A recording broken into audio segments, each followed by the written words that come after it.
হ্যাঁ মিস্ত্রি কাজে লেগেছে দেখো, সাইকেল মুছলো, এখন আবার সাইকেলে কি হবে? হ্যাঁ ফুটপাট করছো? সাইকেলটা তো সেই কিনেছি, মানে 2 বছর হয়েই গেল, 2 বছর হয়নি, 1 বছরের বেশি হয়েছে আর কি। কিন্তু সাইকেলটা নিয়ে বাবু নামার অত টাইমই পায় না, কি করবে বেচারা। এই আমার পার্লারের রুমটাতেই মাঝে মাঝে একটু চালায়, ওর পাপা যখন একটু ছুটি পায় তখন একটু নিচে নিয়ে যায়, তাই তো?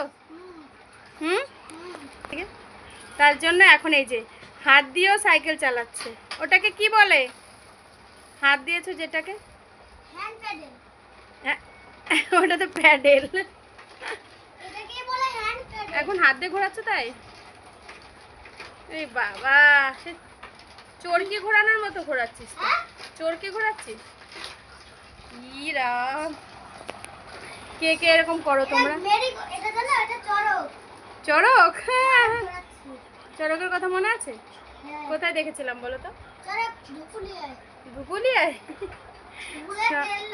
হ্যাঁ সব মনে আছে। দেখো সাইকেলটা আমার কি অবস্থা, হানির সাইকেলেরও এই অবস্থা, আর আমার নতুন সাইকেলটা তো পড়েই আছে। আমাদের দুজনের সাইকেলের অবস্থা একদম সেই রকমই আছে, তাই না? কি তোর থেকে তো আমার সাইকেল আরো নতুন রয়েছে, তো চালানোই হয় না কিছু না।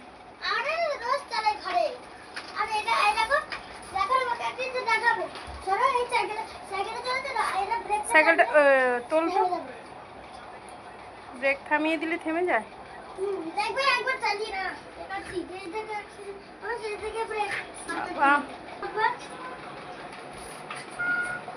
সাইকেলেতে ব্রেক নেই, চাপা খেলে দোষ নেই। আমরা আগে এগুলো বলতাম জানিস, যখন সাইকেল চালাতাম সবাইকে বলতাম সাইকেলেতে ব্রেক নেই, চাপা খেলে দোষ নেই, সবাই সরে যাও। ঘরেই চালিয়ে চালিয়ে শিখে গেছে আমার সোনাটা এইটুকু জায়গায়। ট্যালেন্ট দেখো, ট্যালেন্ট দেখেছো কি ট্যালেন্ট। চলো।